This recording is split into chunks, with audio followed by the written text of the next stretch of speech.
Welcome to Limmy Talks About College, the college life and college admissions podcast. I'm your host, Limmy, and today we have Efrain, a rising freshman at Stanford.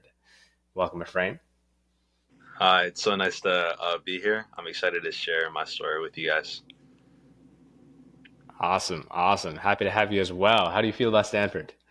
I'm super excited. I mean, I worked so hard for it, and it's crazy to see like it's a dream finally come true. And I'm just excited to go out there, go at it, and do my thing. That's amazing, man. That's amazing. I mean, Stanford is a huge accomplishment. Uh, so I know. Tell me a little bit more about your experience with applying, especially your college list. You told me that you got off the wait list at Stanford. Yeah. What was the school that you had committed to prior to Stanford? So prior to Stanford, I was committed to Emory University in Georgia, which I was super excited about. I mean, I don't know if this is something you want to get in right now, but I applied to a bunch of schools. Like my list was super long, and I had like a super rough patch during my college application season just because of the amount of rejections I had. So just having that once I had that one acceptance, I felt really good about it. But I was still kind of really pushing for this Stanford waitlist, and I had sent out my letter of continued interest. I continue to do great in school to have some pretty solid updates in that, and I think that's what really helped me there. Awesome. Yeah, let's start with your list. What did your list look like? So my list was really out there. I mean, my only true safety, I guess, was Rutgers University, my public state school. And then aside from that, I had all the Ivies on my list. I had Stanford, schools like WashU, Emory, Northwestern, and all of these kinds of really reached T20 schools. And I'd actually initially started my application season during the Questbridge National College match, and I'd become a finalist for that. And I think the schools at that point I had on my list were, in order I had ranked MIT, Stanford, Princeton, and UPenn. And I was kind of like really excited after hearing that I was a finalist. I think that kind of shifted my perspective on what I believe the college application process was going to be for sure. And I think once I got that initial no from kind of the match after being a finalist, I kind of went a little crazy and applied to a bunch of schools, which I don't know if it was like the best decision to do, just because I felt like at a certain point I was rushing through some applications, and I think that maybe taking some more time to really fine tune everything, especially like the initial applications that I did, um, would have been beneficial overall in my outcome at the end of everything. Yeah, makes sense. What was that feeling like? So you got the finalist notification. You were like, because let's be honest, if you're finalist, your chances of getting matched are decent, right? Yeah. Then you saw the notification, the second one didn't get matched. What was that like? I mean, for me, it was just kind of really eye opening again. I mean, I had this such a positive kind of outlook on the college app process going in, and I definitely say, not for even just myself, but for a lot of people, that first rejection always hits pretty hard.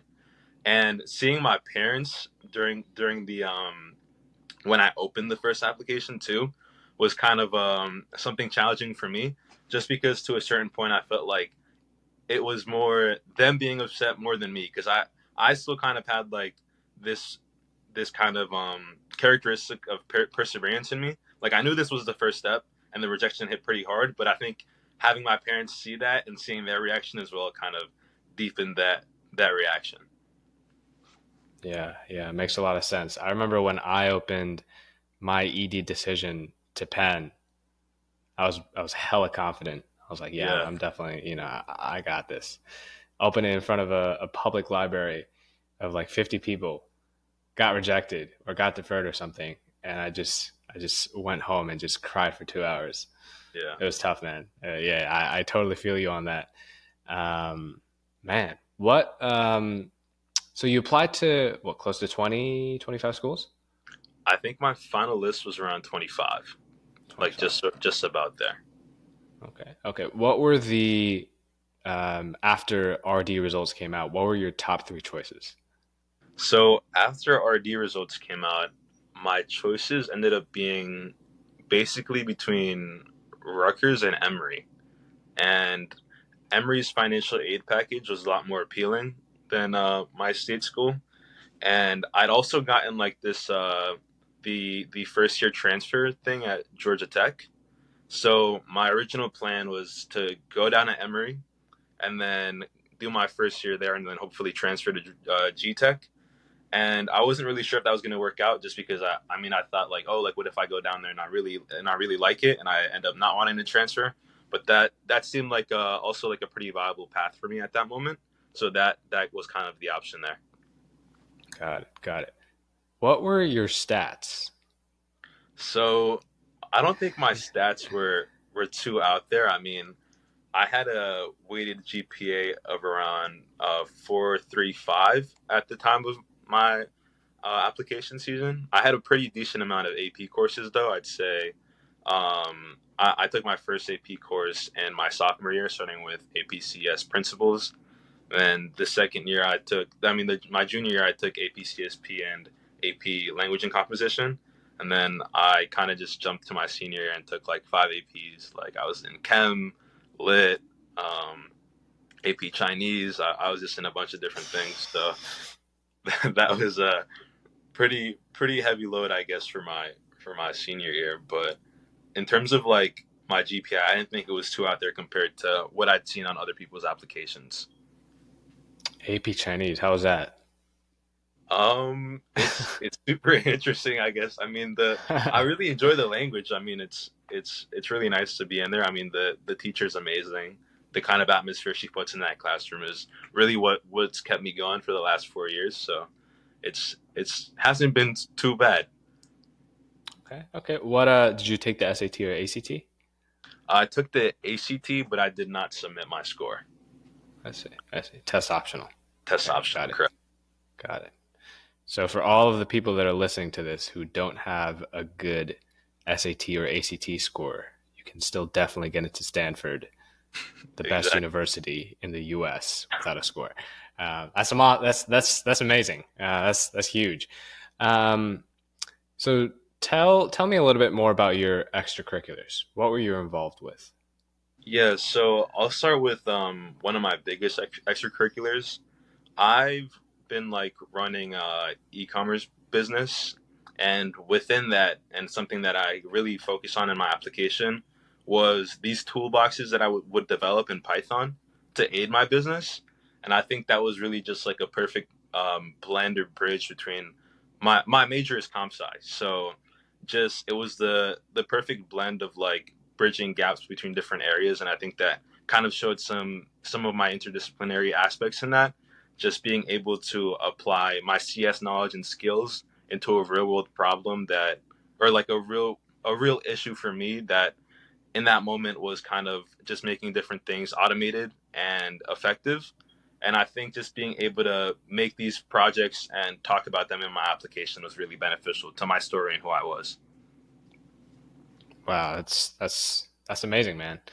Um, so was that what your personal statement was about? Yeah, my personal statement was about one of my biggest projects that kind of really was what set in stone my passion for CS. And this was like a sneaker bot that I developed over a summer. And I basically kind of like broke down not just like the fact that I created this, but more so how I navigated around the development process and what that kind of feels like, and related how I did like this really kind of cool, like I guess full circle moment when I had this beginning moment when I found this trouble with being able to get these sneakers. And then towards the end, I kind of reflected on how that had changed my life and how I'd learned all these new skills. And now that one problem that I'd seen initially with not being able to, like something so simple as not being able to get sneakers, right? How that was such a transformative experience for me, not only with this one issue of getting sneakers, but also and the career that I want to pursue in the future, and that's CS. Huge. Seems like you're a natural businessman as well. Yeah. You a big sneakerhead? Yeah, I'm a big sneakerhead, and my friends are too. So we all kind of like do our thing, and these toolboxes that I've created has really helped us. Okay. If you don't mind me asking, what was your revenue from the business? So I won't say an exact number, but I'll say in regards to like my household income, I'd say it was a pretty significant number. So Okay. I want to say like a fourth of that, like a fifth or fourth. Okay. Okay. Um, so in terms of, paying for college, shouldn't be no issues, right? Yeah, I mean, Stanford's financial aid packages are truly amazing. I mean, a lot of these prestigious universities have great packages, and it's one thing I saw with Emory, especially.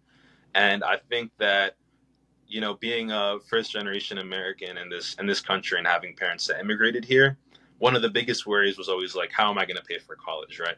And I think one thing that isn't always put out there to the people that don't have the information or the resources, but a lot of these private universities and institutions have great financial aid services, and I mean it's one of the best pathways to go about pursuing your higher education. So if anyone has any doubts like that, I would definitely say like apply to these private institutions. Like they have a lot of money for you waiting for you, and if you're a great student and you're applying to these schools, you can definitely get that.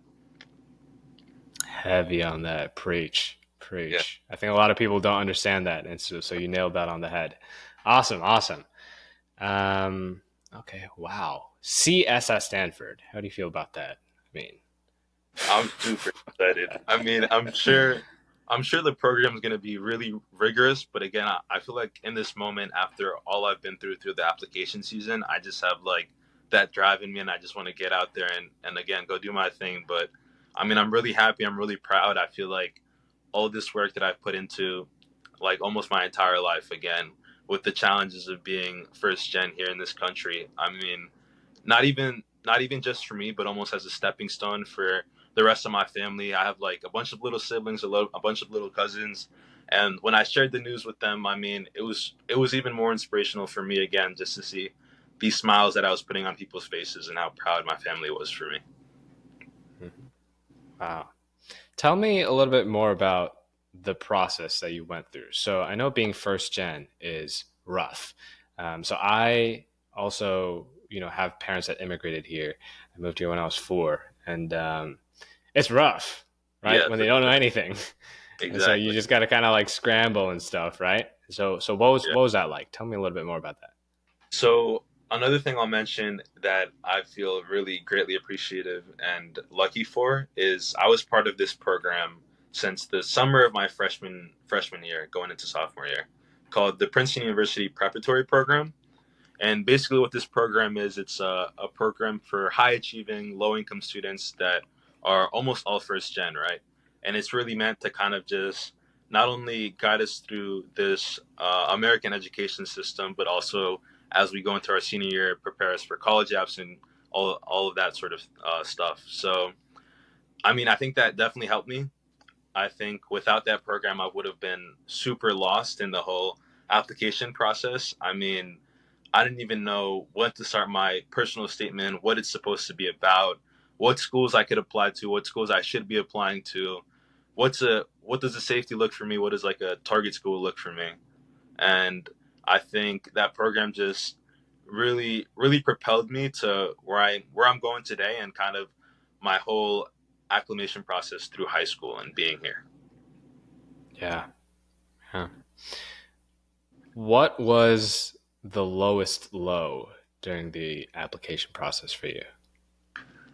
The lowest low during my application process was probably not just right after the QB decision, but I changed my I think my MIT application automatically rolled into um what's it called, a ED or an EA, one of those two. I can't remember off the top of my head, but I know it rolled over, so I had a decision like a week after that one, and I got deferred.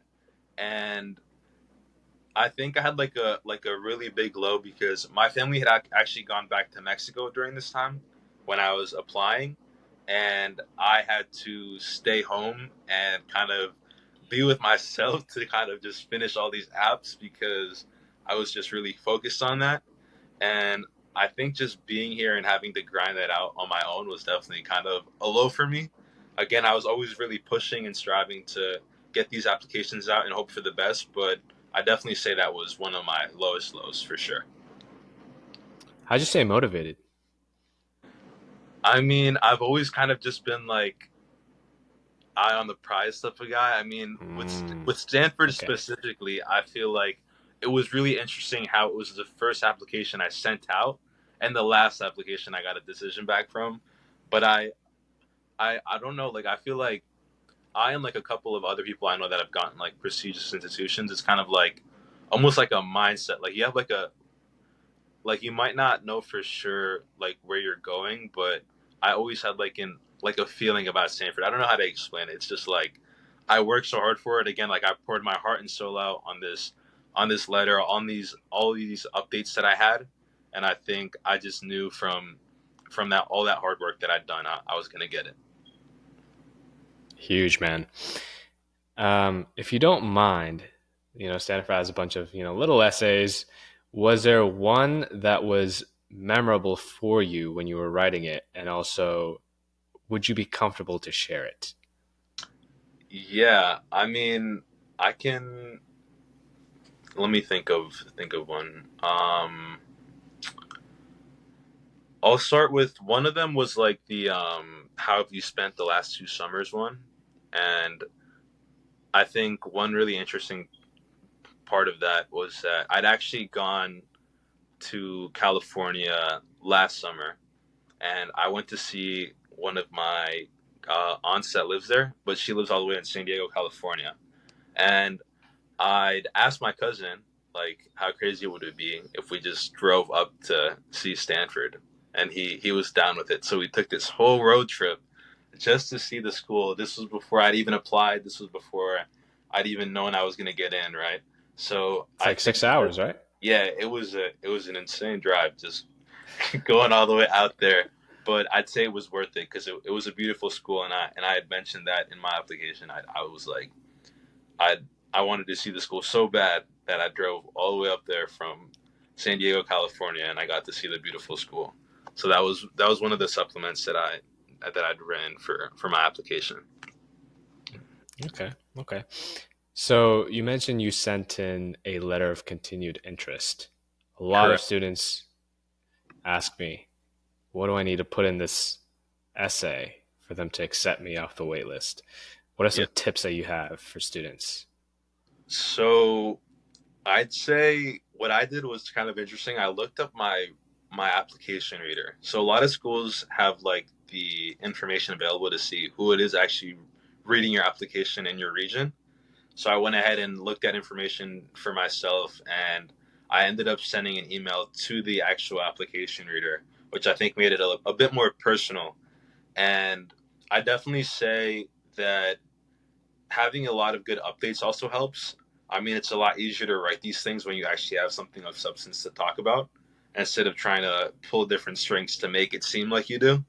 So I'd also really say to like really analyze what you've done and what's changed for you from when you sent that initial application to now. And for me, it was things like I'd been like a panelist for a national college board conference, and I got to speak about the things I do. So that was one thing I dropped in there.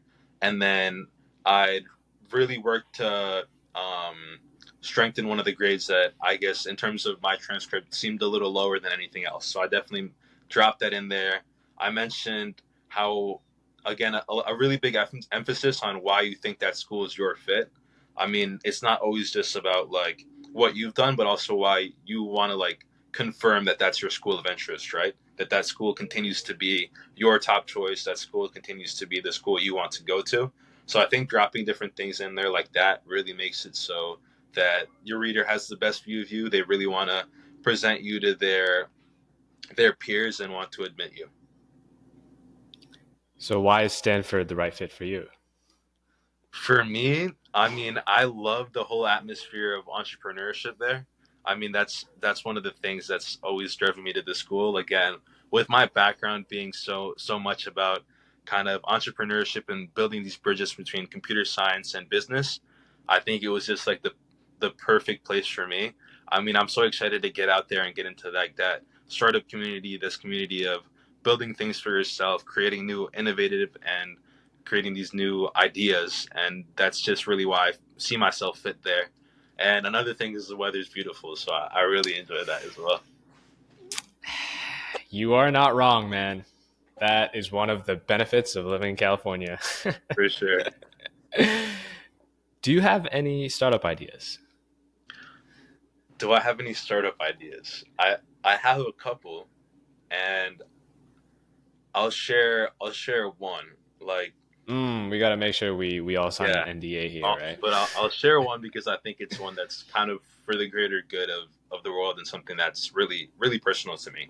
So I have a sister with autism, and one of the things that I found for not just for my family, but for a lot of families that I know that um, have siblings or people in their family with disabilities is there's always this really large communication gap. And I think that through tech and innovation, if there was something that I could do to bridge this communication gap, whether that be with actual software or an app or actual hardware and creating kind of this system for communication, I'd love to do that. That's one of the first things I want to explore when I get over there.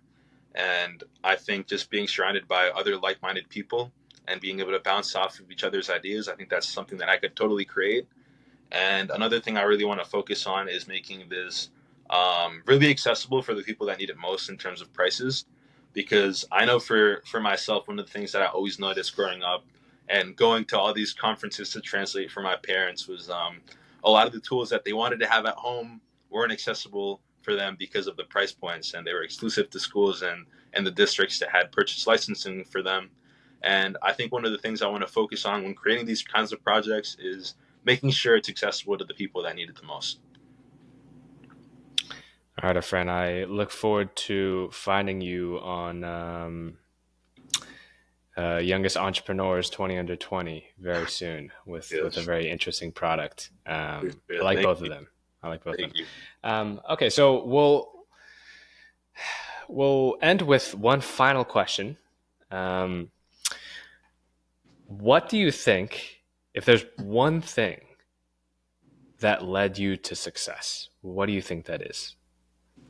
It's a tough question. It is a tough question. I would say if there was one thing that led me to success, it would be this aspect of myself that I always strive on, which is perseverance, right? I mean, I talked about getting so many heavy rejections and not always in the nicest way because of the timeline of everything, right? But I was always focused on just keeping my head up and again having my eye on the prize type of thing. And I think having that perseverance, especially going through the college application season, and even though these rejections are rough and you feel like nothing is going your way after so many rejections, you just really have to keep your head up and continue to strive for what you want most. So whether that be a waitlist that you're still kind of like waiting on that you just have to go for, you can't let those previous rejections affect how you're going to go about that. So I think having this perseverance is really just the key to the whole application process as a whole, and really just achieving your dreams as well. You're going to be massively successful, man. Thank you. It's going to be amazing. It's going to be amazing. Okay. Um,